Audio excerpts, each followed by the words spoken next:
Hello students, कैसे हो आप सभी।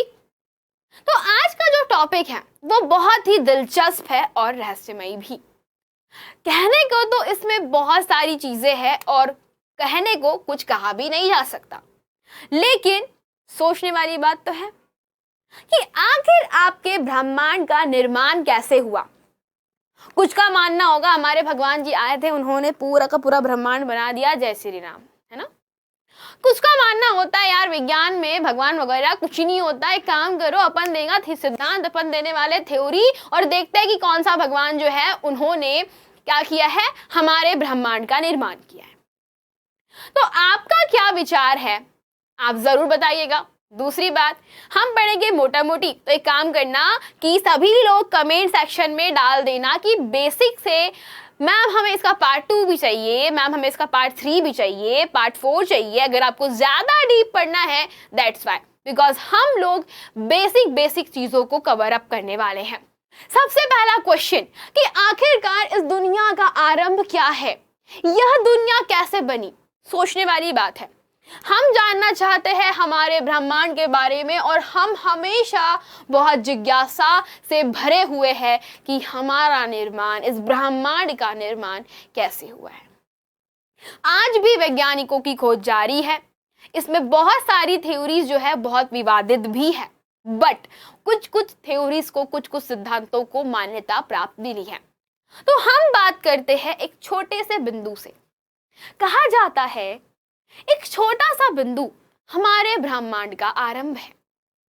यह बिंदु कहां से आया, कैसे बना, कोई नहीं जानता। इसके पीछे भी बहुत सारे अलग अलग प्रकार के सिद्धांत हैं। अगर आप चाहते हो जानना तो मैं इसको जरूर बताऊंगी नेक्स्ट पार्ट में। बस आपको अभी तो जानना है वो यह है कि ये बिंदु क्या थे। आप सभी लोगों ने कुछ इलेक्ट्रॉन, प्रोटॉन, कणों का नाम सुना होगा या न्यूट्रॉन्स का नाम जरूर सुना होगा। ये हर किसी पार्टिकल, ये हर किसी वस्तु के छोटे से छोटे मूलभूत कण हैं जिनसे किसी भी वस्तु का निर्माण हुआ है। पूरे ब्रह्मांड में इलेक्ट्रॉन, प्रोटॉन, न्यूट्रॉन ऐसे कण हैं जिनसे हर कोई पदार्थ का निर्माण हुआ है। तो कहा जाता है कि ये बिंदु बिल्कुल एक छोटे से गुब्बारे जैसा था जिसके अंदर आप हवा भरते जाते हो, भरते जाते हो, भरते जाते हो और अचानक से एक दिन वो गुब्बारा फूट जाता है।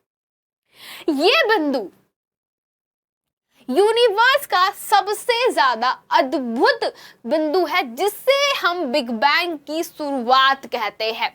ये बिंदु, यहीं से हमारा ब्रह्मांड फैलना शुरू करता है। कई सारे इलेक्ट्रॉन, प्रोटॉन, न्यूट्रॉन एक जगह पे, एक बिंदु में कैद है और वहां पे चल रही है इनके बीच में आपस में टक्कर, फाइट, लड़ाई, जो भी आपकी भाषा में समझो इसको। और अचानक से ये क्या होते हैं, एक दूसरे से मिल जाते हैं, भाईचारा बढ़ता है और अचानक से भयंकर सा विस्फोट होता है। विस्फोट भी ऐसा कि अचानक से कुछ अलग ही चीजें बन रही है, ब्रह्मांड में बन रही है, आपको पता भी नहीं है पर वो चीजें बन रही है, जनरेट हो रही है। आप लोगों ने हाइड्रोजन का नाम तो सुना होगा, नहीं सुना? मैं बताती हूँ। हाइड्रोजन जो है ये हमारे तत्वों में सबसे प्राथमिक तत्व माना जाता है। बहुत ही अनस्टेबल है, बहुत ज्यादा अनस्टेबल तो नहीं बोल सकते, बट हाँ ये इसका पोजीशन डिसाइडेड ही नहीं है। अगर तत्वों की आवर्त सारणी देखी जाए, जो कि आप क्लास 9th में पढ़ोगे, बेसिक सा लॉजिक है, तब आप पाओगे कि हाइड्रोजन जो है उसको आवारा तत्व कहा जाता है। बहुत आवारा है, कोई डाउट नहीं है वो क्यों आवारा है, उसके पीछे भी बहुत बड़ा लॉजिक है। बट अभी हमको जानना है कि ये हाइड्रोजन कैसे बना। हाइड्रोजन को बनने के लिए ज्यादा कुछ नहीं चाहिए होता है, एक इलेक्ट्रॉन से काम चल जाएगा, एक प्रोटॉन चाहिए होगा प्लस एक न्यूट्रॉन चाहिए होगा, बस बन गया। ये इलेक्ट्रॉन, प्रोटॉन और न्यूट्रॉन मिल करके पूरे ब्रह्मांड में हाइड्रोजन के ऐसे अनेकों अणुओं का ढेर सारे ऐसे अनेकों परमाणुओं का निर्माण किए। एंड जब जब हाइड्रोजन आपस में मिले हैं तब एक बहुत ही भयंकर विस्फोट का जन्म हुआ है। आप लोगों ने सूरज में देखा होगा किस प्रकार से सूरज अपनी प्रकाश को, ऊर्जा को हमेशा बांटते रहता है। ऐसा कैसे? क्योंकि सूरज के सतह पर हो रहे हैं विस्फोट पे विस्फोट, और वो विस्फोट कुछ और नहीं है, दो हाइड्रोजन के मिलने के कारण होता है। तो हम बात कर रहे थे हमारे उस छोटे से बिंदु में होने वाले विस्फोट से कई सारी अलग अलग प्रकार की चीजें अब ब्रह्मांड में हो रही है। जबरदस्त रेडिएशन निकल रहा है, विकिरणें निकल रही है, हाइड्रोजन का निर्माण हो रहा है, जबरदस्ती की गैसें बन रही है। और जब ये गैसेस धीरे धीरे कलेक्ट होती है, एक दूसरे से टकराती है, तो अलग ही तरीके से ये स्टेबल होने की कोशिश करती है और फॉर्म होता है आपका यूनिवर्स, जो धीरे धीरे एक्सपैंड हो रहा है हर साल। बच्चों, कई कह सकते हो कि billions of billions year ago पहले, मतलब काफी काफी काफी सालों पहले की बात कह सकते हो, जिसमें हमारा जो ब्रह्मांड है वो बस निरंतर फैलते जा रहा है। एक बिंदु से शुरुआत हुई थी और ये ब्रह्मांड बस फैलते जा रहा है। ये आप देख सकते हो फैलता हुआ स्वरूप। क्या लगता है आपको, ये टिमटिमाते से तारे क्या है? ये टिमटिमाते से तारे नहीं हैं, ये बहुत सारी जलेबी के स्वरूप में आप देख सकते हो आकाशगंगाएं। ये छोटी छोटी जो जलेबी आप लोग देख रहे हो, देखो बहुत छोटी छोटी जलेबी आप लोगों को दिखाई पड़ रही होगी, कुछ ज्यादा ही प्रकाश आप लोग देखते हो। तो ये कुछ और नहीं है, इन्हें कहा जाता है गैलेक्सीज, यानी आकाश गंगाएं। आकाश गंगा आपके ब्रह्मांड का वो हिस्सा है जिसमें आपके ढेर सारे तारे आपको दिखाई पड़ते हैं। तारे यानी कि जहां हम सूरज की बात कर रहे हैं, बिल्कुल वैसे ही अनेकों सैकड़ों अरबों तारे। ऐसी हमारे ब्रह्मांड में एक आकाशगंगा नहीं है, ऐसी बहुत बड़ी बड़ी बड़ी बड़ी आकाशगंगाएं पूरे ब्रह्मांड में फैली हुई है। तो भाई बिग बैंग होता क्या है? बिग बैंग का कहना है कि भाई हमारे पास में एक छोटे से बिंदु से शुरुआत हुई, 3 मिनट के बाद की सिचुएशन कुछ ऐसी रही होगी, और जब धीरे धीरे यहाँ पर गैसेस बनी और धीरे धीरे अब तारों और आपकी आकाश गंगाओं का निर्माण हुआ इस जगह पर, तो अब वो आकाश गंगाएं धीरे धीरे आपस में क्या हो रही है, फैलते जा रही है, एक दूसरे से दूर होते जा रही है। इनके बीच की जो रिश्तेदारी थी वो खत्म हो गई, सब एक दूसरे से रूठ गए हैं और अब ये फैलते जा रहे हैं और निरंतर फैलते जा रहे हैं। हमारे ब्रह्मांड का विस्तार हो रहा है।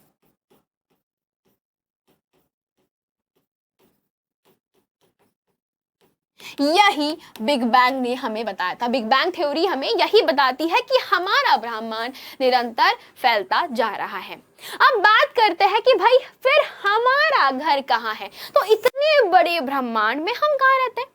सोचने वाली बात है। तो इतना बड़ा ब्रह्मांड है, तो बेसिकली हम लोग रहते कहाँ हैं? हम लोग रहते हैं हमारी आकाशगंगा, जिसका नाम है मिल्की वे। मिल्की वे हमारी आकाशगंगा है और इस आकाशगंगा में हम रहते हैं। आप लोग देख सकते हो इस तरीके की कई सारी आकाशगंगाएं होती है बेटा, बहुत एक दो नहीं होती है। ये ऐसी देखो, आप लोग यहाँ देख रहे हो, ऐसी अनेकों अरबों ढेर सारी आकाशगंगाएं मिल करके हमारे यूनिवर्स का क्रिएशन करती है और बनता है कॉस्मिक वेव। आप जानोगे आगे, अभी बस इतना जानना जरूरी है। और इसमें आप देख सकते हो एक आकाशगंगा इतनी बड़ी होती है, ये इतनी बड़ी, ये स्क्रीन में आगे इतनी बड़ी नहीं होती बेटा।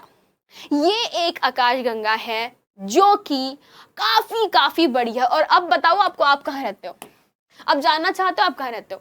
यहीं कहीं, ये छोटू सा ये देख रहे हो यहाँ पे छोटू छोटू से, तो यहीं कहीं आकाशगंगा में बेटा, बिल्कुल उसकी परिधि पर, मतलब बिल्कुल एकदम बिल्कुल कॉर्नर पर आप रहते हो। यहाँ पर उसका केंद्रक है, यहाँ पर हमारी आकाशगंगा का सेंटर है और हम बिल्कुल कॉर्नर पर रहते हैं। यानी हम लोग कॉर्नर पे भी, हमारा सूरज है, हम नहीं है। वहां पर भी कौन है? हमारा सूरज, हम नहीं है, सूरज। और अब देखो कि भाई उसमें भी हम इस सूरज के आसपास कहीं चक्कर लगा रहे होंगे, है ना? सोचने वाली बात है। इतना बड़ा हमारा आकाशगंगा, उसमें हम यहाँ रहते हैं और उसमें भी हम छोटी सी जगह पर छोटे से घर में रहते हैं। अब सोच लो कितनी बड़ी गैलेक्सी होगी और कितना बड़ा ब्रह्मांड होता है। और ऐसे एक सूरज नहीं है, ऐसे हजारों सूरज है हमारे ब्रह्मांड में, ऐसे करोड़ों सूरज है ब्रह्मांड में। तो आपको बता दूं, आपने अब तक यही सोचा होगा कि सूरज स्थिर होता है।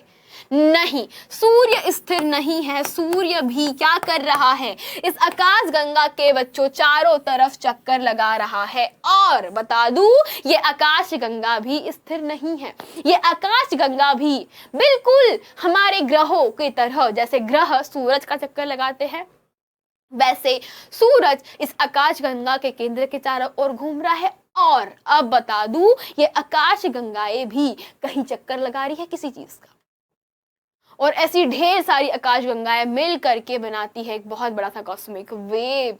और फिर बच्चों ऐसे ढेर सारे कॉस्मिक वेव होते हैं, और वो भी चक्कर लगा रहे होंगे किसी चीज का। मतलब सोच लो भाई, क्या है यूनिवर्स, हम तो उसका कुछ भी नहीं जानते, क ख ग भी नहीं। तो बच्चों, हम रहते हैं हमारे सौर मंडल में, तो वो रहा आपका सूरज और ये रही हमारी पृथ्वी। और पृथ्वी में भी आप जरा जूम करना, जरा कहाँ रहते हो खुद, ऐसे पृथ्वी को घुमाना और जूम करना आप कहाँ रहते हो, और फिर गैस करके बताना कि यस मैम हम यहाँ रहते हैं। तो अब आप सोच सकते हो कि आपकी पृथ्वी कितनी बड़ी है। कुछ भी नहीं है बेटा, कुछ भी नहीं है। ऐसे बहुत सारे ग्रहों की खोज हो चुकी है जो बिल्कुल पृथ्वी के जैसे दिखाई पड़ते हैं। आपको भरोसा होने में थोड़ा टाइम लगेगा, पर हमारी टेक्नोलॉजी के हिसाब से नासा ने बहुत सारे सैटेलाइट्स को क्या किया गया है, बाहर भेजा गया है। उनका नाम है वोयाजर, मतलब बहुत फेमस नाम है ये, इसलिए मैं आपको बता रही हूँ। ऐसे बहुत सारे यान जो है वो चल रहे हैं, घूम रहे हैं, अंतरिक्ष का पता लगा रहे हैं। तो आपको अगर ऐसी और भी जानकारी चाहिए तो आप लोग कमेंट सेक्शन में ज़रूर बता सकते हो। अगर आपको अच्छा लगा हो ये टॉपिक, आपको पसंद आया कि ब्रह्मांड का निर्माण कैसे हुआ, तो ज़रूर लाइक कीजिए, शेयर कीजिए एंड चैनल को सब्सक्राइब कीजिए।